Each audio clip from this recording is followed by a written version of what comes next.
계란이 암을 유발한다는 사실 아셨나요? 많은 분들이 막연히 단백질이 많아 건강에 좋겠거니 생각하고 드시는데 사실 몸에 암덩이를 만들고 있던 겁니다. 저희 어머니도 다이어트를 위해 아침에 밥 대신 계란을 드시는데 절대 하면 안 되는 행동이었습니다.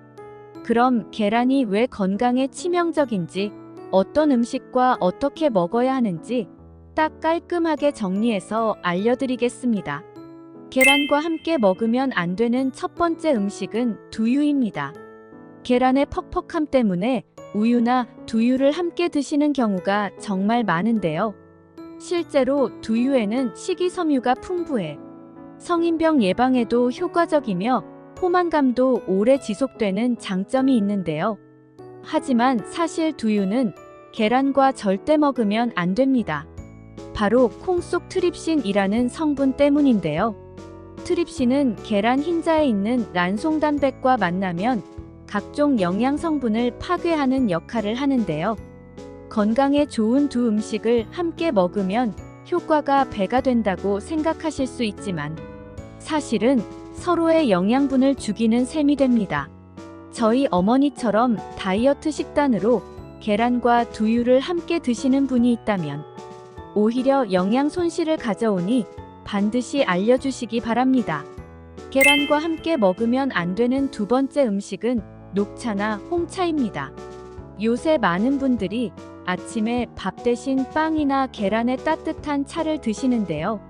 저희 어머니도 삶은 달걀의 퍽퍽함을 따뜻한 차로 내려보내신다고 자주 드시는데 녹차나 홍차는 절대 드시면 안 됩니다. 계란과 함께 녹차를 마시면 찻잎에 있던 다량의 탄닌산이 계란의 단백질과 결합하는데요. 결합하는 과정에서 독성 물질이 생겨 체내에 흡수될 가능성이 높아져 암을 유발할 수 있습니다.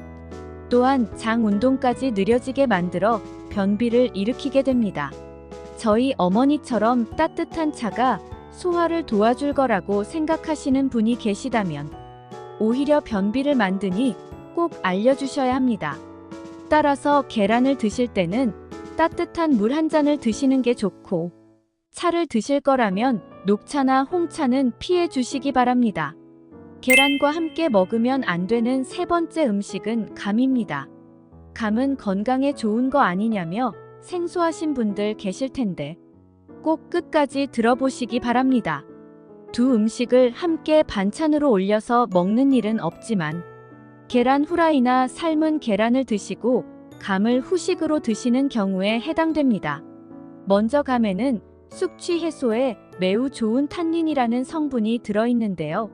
하지만 이 탄닌 성분은 계란과 만나게 되면 단백질의 소화 기능을 떨어뜨리고 위와 장, 신장 등 소화기관에서 단백질과 엉켜 결석을 일으킬 수 있는데요. 또한 계란과 감을 함께 먹으면 급성 위장장애나 식중독을 유발할 수 있다고 합니다. 따라서 만약 두 음식을 함께 먹은 후 복통, 구토, 설사, 더부룩함이 이어진다면 구토를 해서 음식을 개워내는 게 좋습니다. 하지만 어느 정도 시간이 지난 후 증상이 나타난다면 소화기관을 안정시키는 따뜻한 생강차를 드시면 됩니다.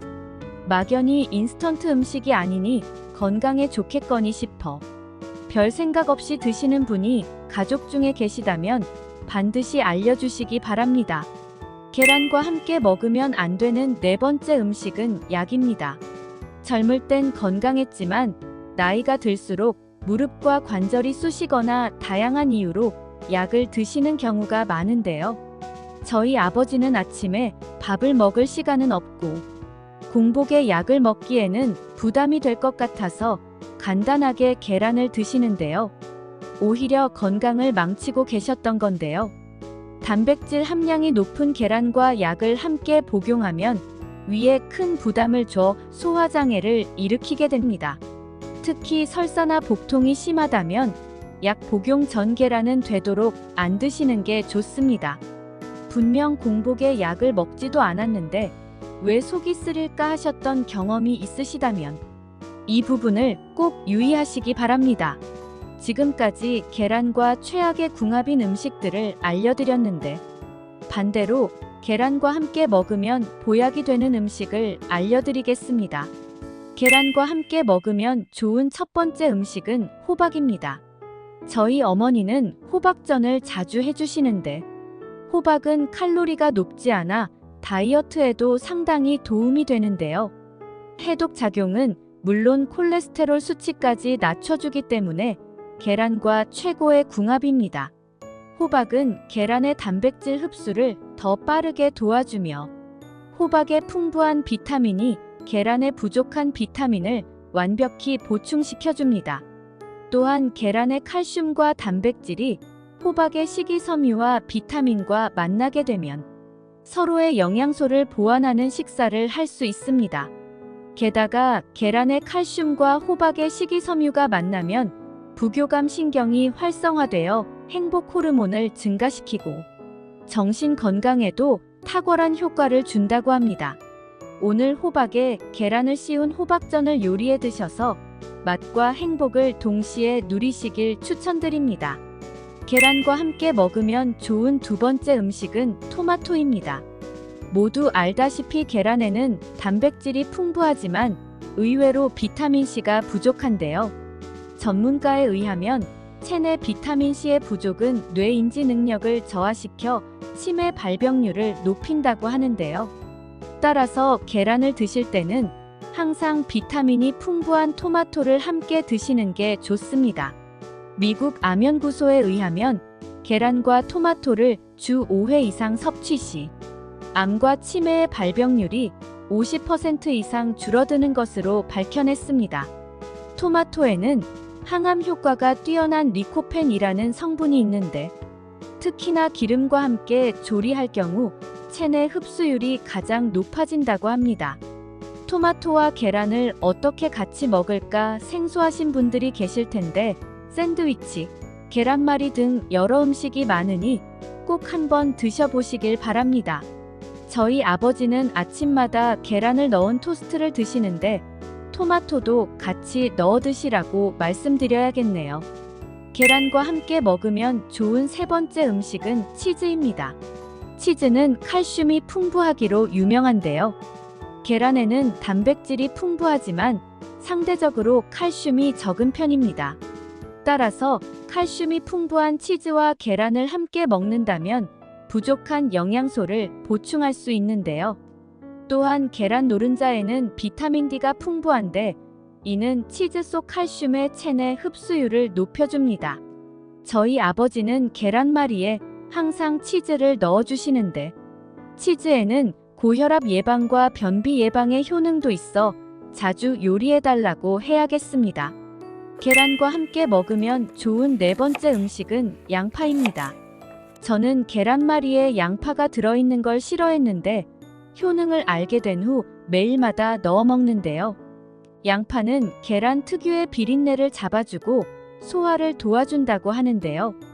또한 계란에는 부족한 비타민C와 섬유질을 보충해주고 콜레스테롤, 혈압, 혈당을 낮춰 합병증 예방에 탁월합니다. 계란말이 외에도 볶음밥을 드실 때 꼭 양파를 볶아서 넣어 드신다면 소화는 물론 다양한 영양소까지 챙길 수 있으니 꼭 드셔보시길 바랍니다. 덴마크 대학 연구팀에 의하면 하루 1개 이상의 계란을 꾸준히 먹으면 치매 증상이 완화된다고 밝혀냈는데요. 계란에 함유된 콜린 성분이 인지 능력을 향상시키며 뇌신경세포를 활성화시켜 기억력을 증진시킨다고 합니다. 근데 단순히 계란을 먹는 것에만 문제가 있는 게 아닌데요. 많은 분들이 간과하는 부분이 계란 껍데기입니다. 계란 껍데기에는 살모넬라균이 서식하는데 몸속에 들어온다면 식중독 위험이 있어 특히 어르신이나 어린이는 사망까지 이를 수 있다고 합니다. 따라서 계란을 맨손으로 만지셨다면 반드시 손을 씻어주셔야 합니다. 이외에도 계란에 대한 잘못된 상식들을 알려드리겠습니다. 위생을 위해 계란을 씻으시는 분들이 간혹 계시는데 절대 하면 안 되는 행동이었습니다. 달걀을 씻을 경우 표면 보호막이 떨어져 나가기 때문에 보관하실 때는 씻지 않고 보관하는 게 장기 보관에 유리합니다. 따라서 씻을 경우 먹기 직전 씻는 게 좋습니다. 또한 저희 할아버지처럼 달걀을 날로 드시는 분들이 계신데 날로 계란을 드신다면 단백질을 50%만 흡수하게 되고 익혀 드실 때는 90%의 단백질을 흡수하니 꼭 익혀 드시길 바랍니다. 마지막으로 오늘 배운 것들을 정리해 드리겠습니다.